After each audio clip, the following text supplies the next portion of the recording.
I'm Dawn Montefusco, and this is Write from Your Heart, how to unleash your creativity, share your message, and leave a lasting legacy. And today I have one of my favorite authors, Gregg Levoy. Gregg is the author of Callings, Finding and Following an Authentic Life, rated among the top 20 career publications by the Workforce Information Group, and Vital Signs, The Nature and Nurture of Passion. He is also the former behavioral specialist at USA Today and a regular blogger for Psychology Today.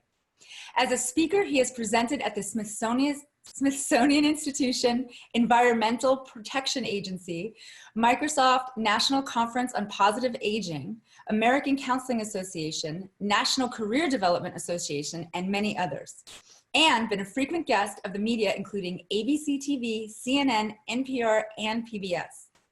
A former adjunct professor of journalism at the University of New Mexico and former columnist and reporter for USA Today and the Cincinnati Enquirer, he has written for the New York Times Magazine, Washington Post, Omni, Psychology Today, Reader's Digest, and many others. His website is at gregglevoy.com, and oh my God, you're here. And thank you for having me here.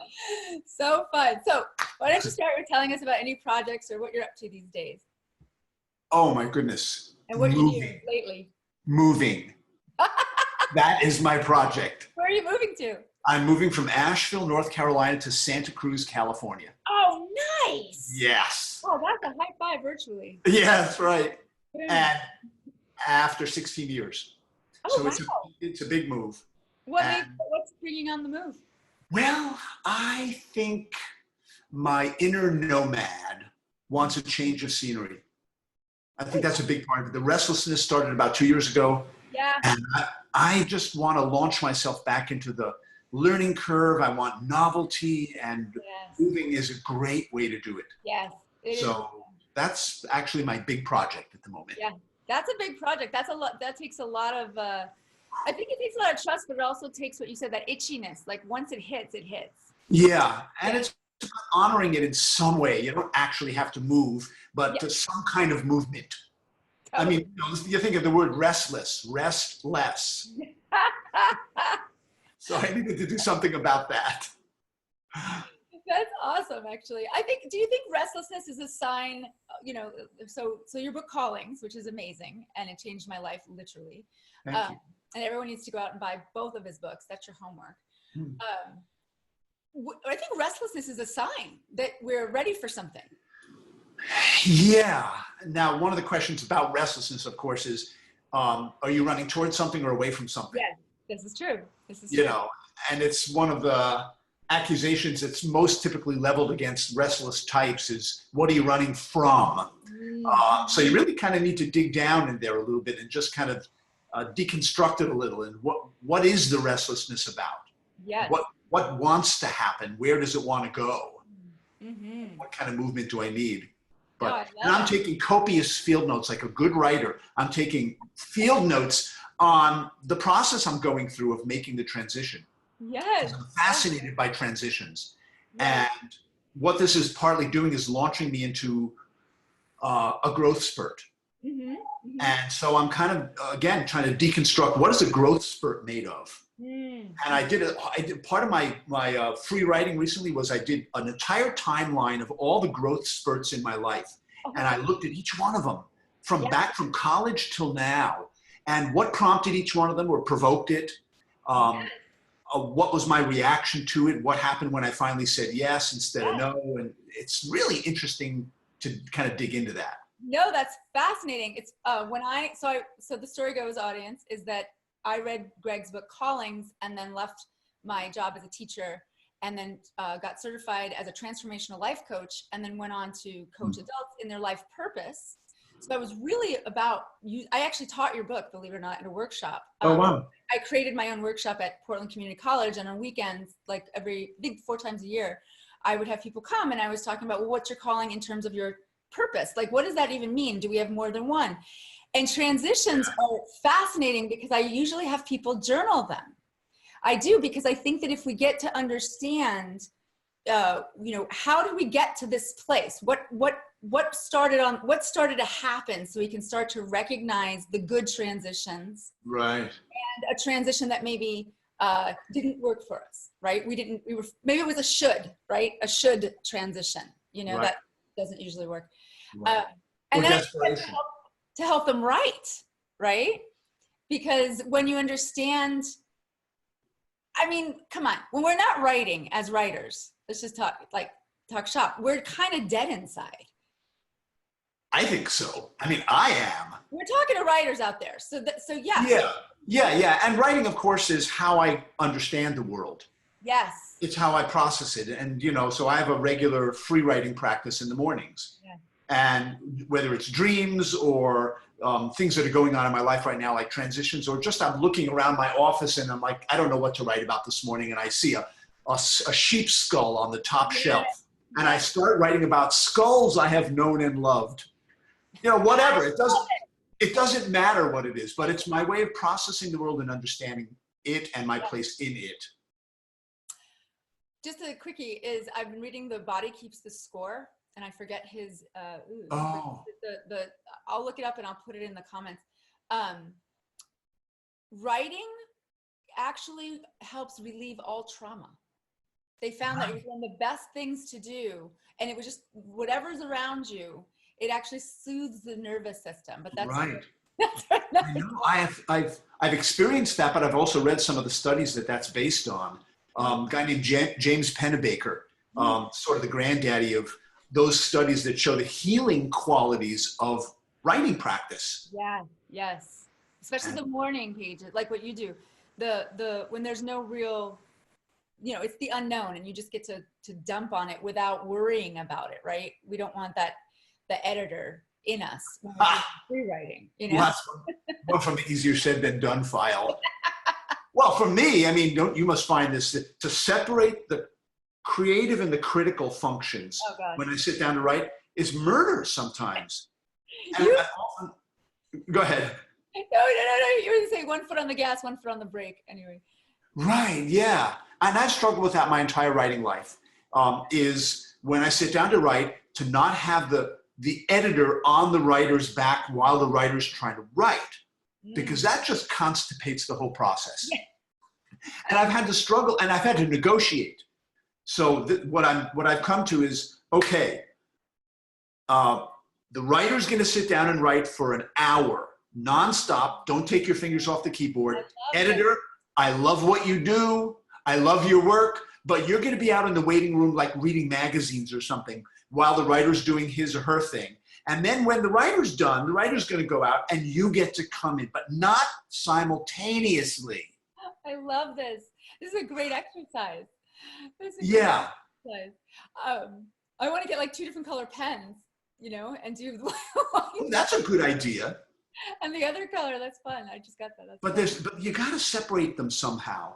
Because otherwise the unconscious wants to go on a roll, in this case with a keyboard under its fingers. And the editor is like looking over its shoulder going, that's sort of a boring word. You can go to the thesaurus. I bet you can find a better word than that.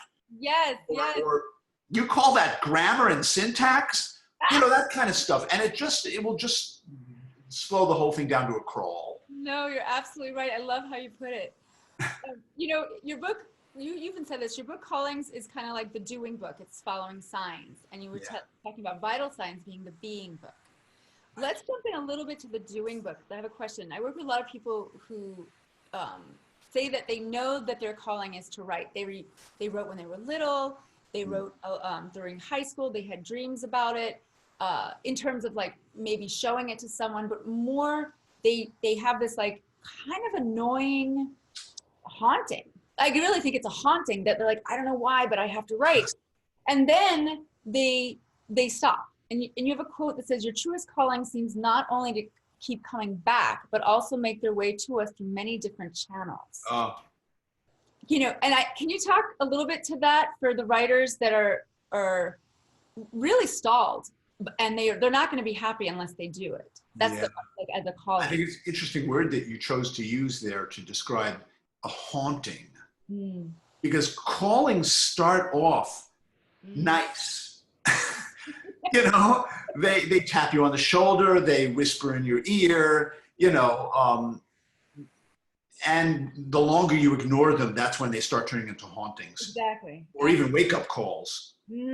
Oh, good one. Yeah. You know, and that's the beauty and the curse of calls. They do not go away.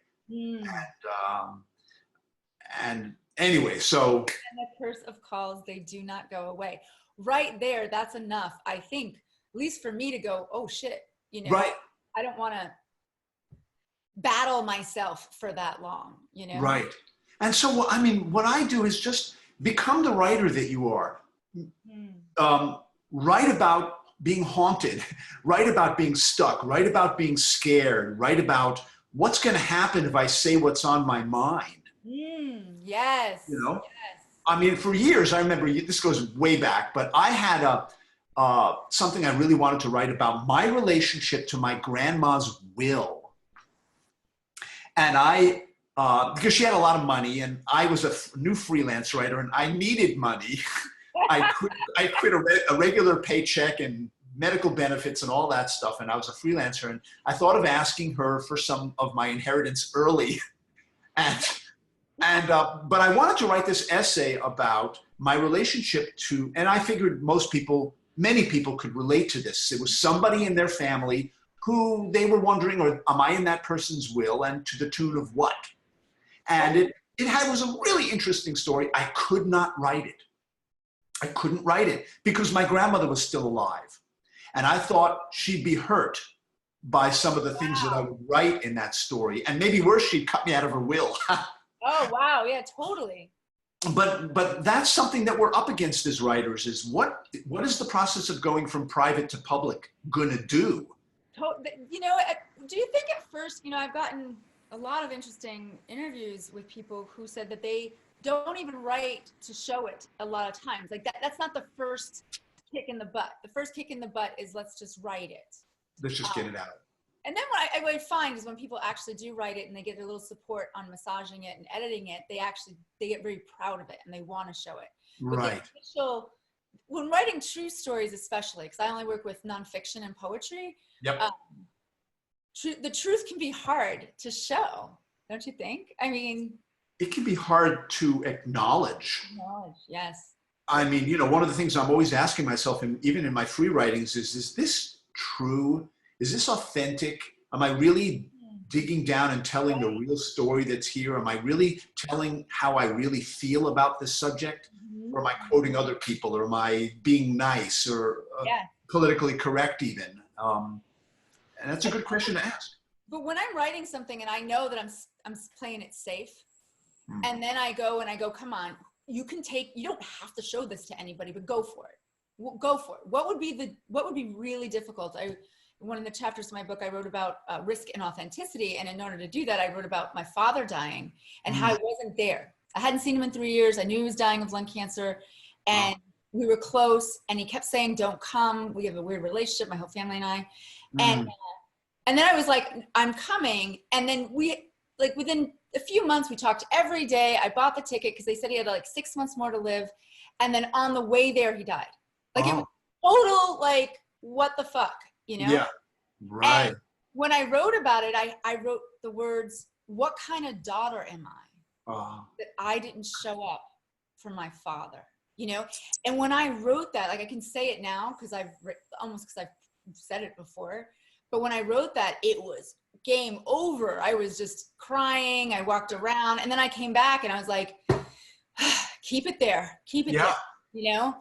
It does beg another question. What kind of father was he that you would avoid him for 3 years? I did. Oh, no, yes, exactly. He was weak, honestly. Me and my mom never really got along and he didn't want arguments. You know what I mean? So he was really playing it, trying to see like he was playing it safe. And then I wrote about that too. So that's in there. But what I liked was two things. One, I feel like we need to feel our own writing when we're writing it. Like if there's, like, I think a visceral reaction is a good thing. Yeah. Speaking about the truth. Ooh, you got to feel what you feel to really write really deeply, I think. Yeah. You know, this is a takeoff on what you just shared. One of my mottos as a writer has always been, garbage is good. just Gregg, just write. I cannot tell you how many thousands of times I have said that phrase to myself. Gregg, just write.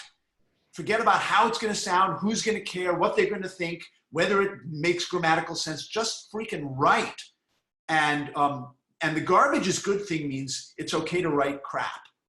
Just the point of the creative act is get whatever's on the inside out. That's the point of it. And do what it takes to get there. And it's just kind of a mining metaphor. You got to pull a lot of ore out of the ground to get a little bit of gold. But when you start getting the gold is when you start having trust in the process that there is in fact gold and then there are hills. Yes. Yes. And that helps push you through some of the obstacles to being a writer. Yes. I love it. I love this. What I love so much, and I want everyone to hear it out there because we get a lot of wonderful writers tune into this show. See, even he has trouble sometimes. like I think we put writers on a pedestal and we think that, oh, you're Gregg, you have no trouble. You must have just sat back and written those two amazingly ginormous, well-constructed books, very easily. And I can only imagine how difficult that was. No, it was, and it always is. Yeah. Just the process of writing is, what I hear some writer once said, oh, writing is easy. All you do is you sit in front of your computer, you open a vein and you bleed. Oh, no kidding. Yes. And, that's a melodramatic approach to it, but there's something that's, I'm always a little suspicious, frankly, of people who say, oh, writing's a cinch, writing's easy. I love writing.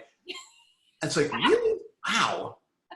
Not that it has to, by definition, be hard, but there's discomfort. Yeah.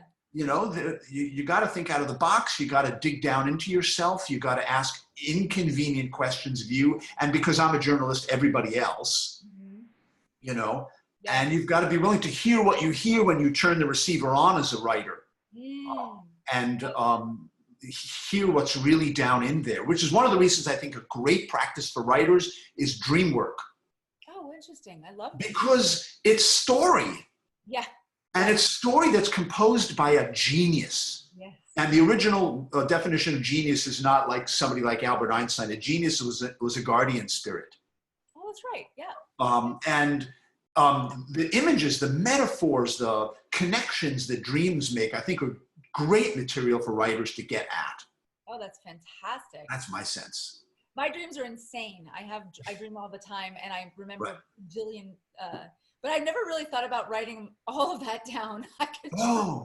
It's fascinating. Yeah, that is fascinating. I just came back from a dream conference late this summer, and it was 4 days of just being immersed in people who are freaks for dreams. And it is like having a resident genius in there, giving you information about what you really know about something, what you really feel about something. I'll give you a short example. Yeah, please. At one point, I don't know, maybe 15 years ago, a small group of people from HBO contacted me. They wanted to turn callings into a reality-based television show, right? They flew me out to Los Angeles. They wined me. They dined me. They even took me clothes shopping, which I thought was really presumptuous. But anyway, the night before I was supposed to sign on the dotted line, I had a dream of those three people all wearing costume jewelry and patent leather shoes. And I turned the project down. Because what it said to me was, like your tattoo, I didn't trust them. Yes. They seemed phony to me. Yes. And my dreams were saying, this is what you really know about these three people. Yes. They're wearing fake patent leather shoes and costume jewelry. And my hot-blooded friends said, you turned down a project with HBO because of a dream? Yeah. What are you, out of your mind? But because I've been doing dream work since high school, I trusted the knowledge that they had. And I made a decision, a professional decision based on them. That's how much faith I have in them. No, I'm convinced that the subconscious mind, dreams and intuition, when you really feel, like I've spent 11 years since your book really cultivating intuition. Cultivating like I grew up in the South Bronx in the late 70s and 80s. I was born in 69. And my dad had to teach me how to walk down streets properly. He was a vigilante, literally like a bona fide carried his 9mm semi-automatic concealed weapon. He asked to be removed from the mob so that we wouldn't have to deal with that. And then he's like, okay, kid, we got to teach you how to walk to school so that I wouldn't get hurt, because it was dangerous back then. You know, Fort Apache, the Bronx stuff was real. And so we taped, you know, knives and tear gas to my boots, and I would walk to school and walk back, and or get on the subway, whatever. So I remember him really going into, like, if something feels off, say nothing is going on. Now here's the best part. There's nothing going on. And you turn, but you feel off. He's like, I want you to go the long way home. Find another direction. Just trust that moment. Trust it. Yeah, and same with getting on subways at the time. You'd get on a subway car and people would really do weird things. And I would get up and leave the car. My friends were like, where are you going? And I'm like, I have to get up and go. I'm like 15. I'm like, I gotta go. And sure enough, they'd be running out later. People would go, they're like, how did you know that was gonna happen? I go, what happened? And so I took that out of the Bronx. Now I just put it into, like, my wonderful life in Portland. And I try to follow my intuitions based on the feeling, even if nothing is showing up, like you did. Right. Well, you see, you had asked earlier, you know, how do you recognize a call? Calls come in a really interesting variety of forms, and that's one of them. An intuition is a calling. People put callings up on a pedestal too, like you were saying, they put writers up there. Callings, it's like the vocational burning bush. Totally. You know, that's not how most people get them. They get them through intuitions. They get them through synchronicities. They get them through dreams. They get them through body symptoms. You know, they get them through little voices in their head, or song lyrics that get stuck in their brain. Totally. Can you speak to that? That's the level to look at them through. You were talking about in the book Callings, and then I want to move on to vital signs, is those little synchronicities you call the universe winking at you. Yeah. Right? When you're like, whoa, okay, how did that line up? Why did that happen? Right. Don't say why, it's just winking. Like, right. And it just means pay attention. Yeah.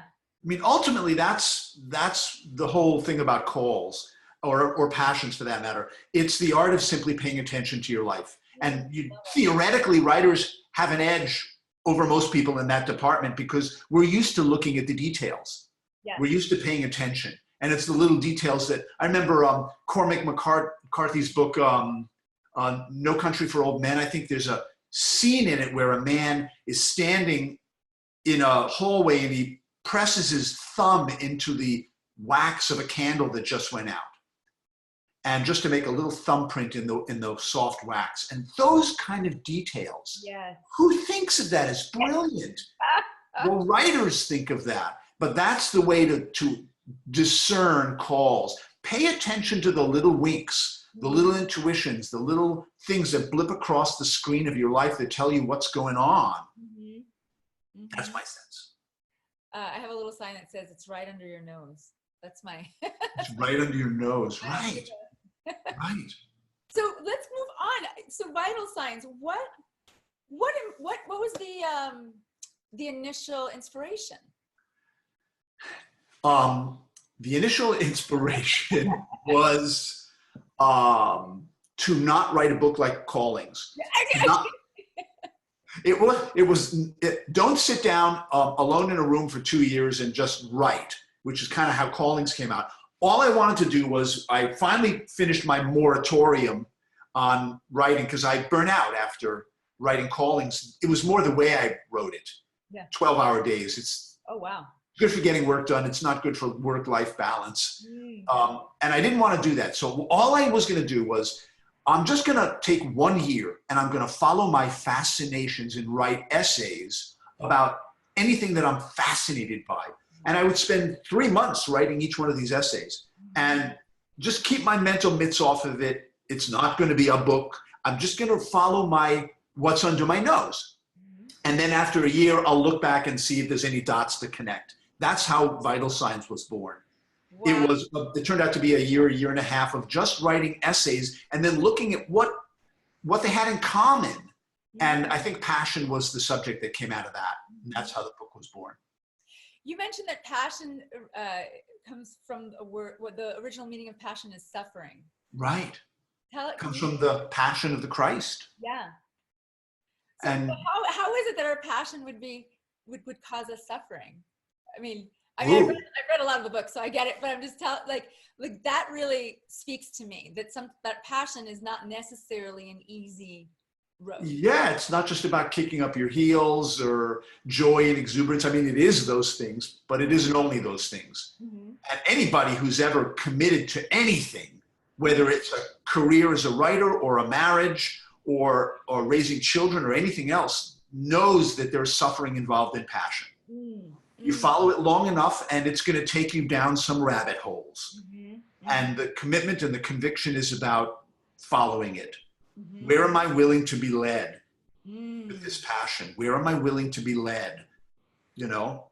Why is it important to, and I believe this isn't, like, now that I'll be 50 in February, and I'm like, oh my gosh, I feel almost, someone said, by the way, 50 is the use of old age, which I love. Youth of old age. That's great. It's the new black, huh? So, yeah, totally. But I feel like novelty is something I'm craving. Oh. Novelty, all of a sudden I'm like, whoa, why don't I feel as alive as I was? And I realized I'm sort of stuck in a rut, or I got, the same old. Right. Then I tell myself, oh, this is how it is in my mindfulness practice. But then I'm like, no, we have to find stuff that what gives us the whoopee factor, Yeah. Right. I agree. Yeah. I love it. The little explosions of excitement. Yeah. This woman who wrote The Private Eye, you were talking about The Private Eye in the Eyes Wide Open, page 9. Right. The Private Eye, as in both investigative and psychological, aims to trigger what Carrie calls the little explosions of excitement. They're the experience of wonder and the fizz in the mind that helps arouse the passion for exploration and learning, which so often get knocked off the rails early on. Yeah. What's going on with us that we would knock our passion off the rails early on? Oh, my Lord. I would say, in a word, our attachment to security. Yeah. In all different kind of forms. Mm-hmm. And, especially nowadays, we live in a world halfway off its hinges. True. And security and safety and control are paramount for so many people. And they work so hard, especially if they come from crazy families, like alcoholic families or something, where the chaos is the order of the day. You finally achieve some safety and security. You don't want to rock the boat. Mm-hmm. And novelty, discovery, the fizz in the mind, fine for some people. I'm happy just to have some security. And I don't want to knock that off the rails.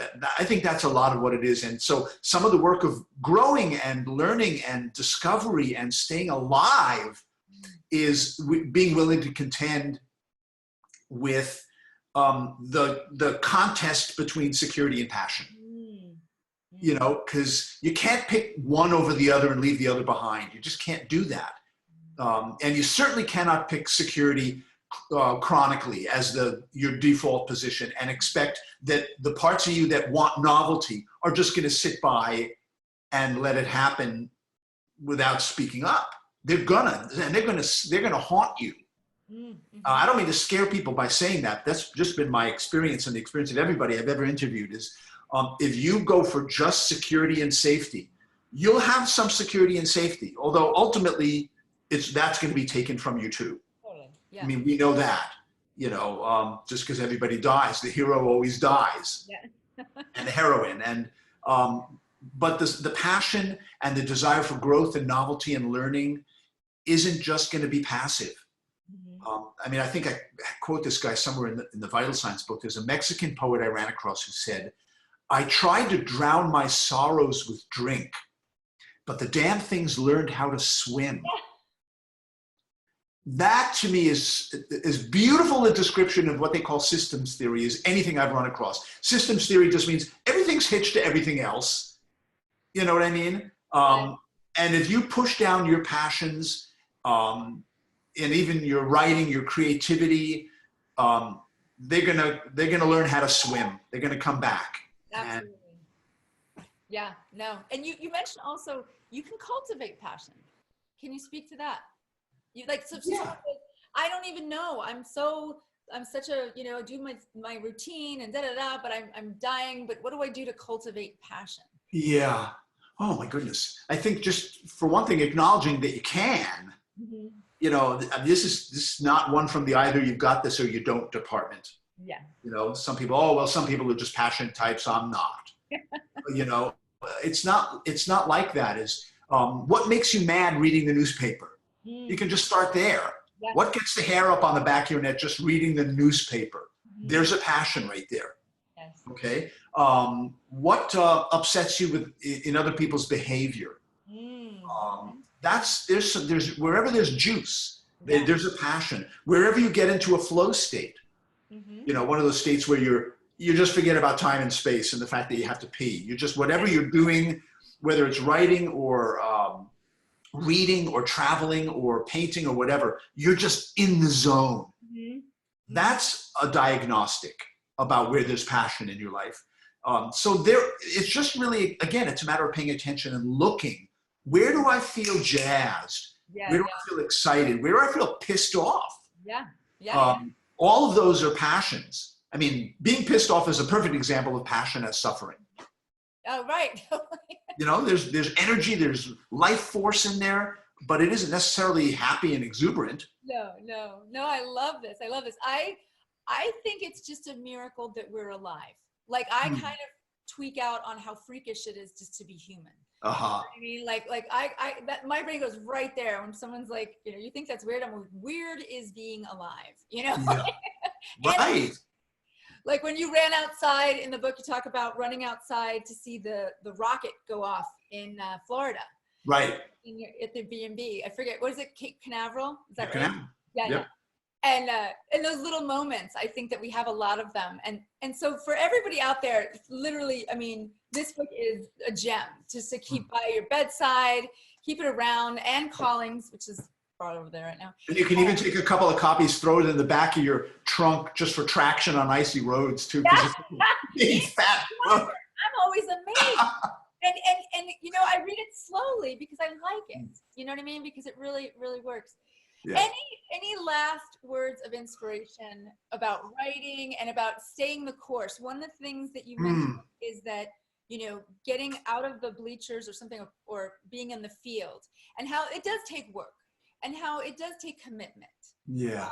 You know. Yeah, this is what comes to me in answer to that question is the philosopher Nietzsche used to say, those who have a why to live can bear with almost any how. And that has always really spoken to me because that helps push me through the obstacles in my life, whether it's professional or personal. But those who have a why to live. So in other words, you got to tackle the question, why bother? To be a writer? Why bother to sit down every day and do your morning pages? Why bother to do the whole vulnerability thing of sending your work out to editors, which is interesting as the word writers used to describe that act as submission. Oh, that's right. Anyway, so to deal with that is to look at the question, why bother? You know, and to have an answer to that question that satisfies the cynic inside of you and will help pull you up off the floor when the courage you had, let's say on Monday morning, crumbles on Tuesday morning, you know, or the faith you had just evaporates. You're going to need a sense of what this means to me, why it's important that I do this or say this or speak this. Yes. And you really need to have some answers to that question to help keep you going. That's the why piece. So I find the writers that I've been working with, the why was because it makes them feel better. It makes life, it is what gives them the passion. It makes life feel whole. I think meaningful. If you're not being creative, you're screwed. Right. Right. Yes, I think so. And whatever kind of creativity that is, because a lot of people don't think of themselves as the creative types, but we're creating all the time. We're creating conversations with strangers. We're creating new relationships. There's all kinds of creation. Having kids is creation. Yes. Yeah. So.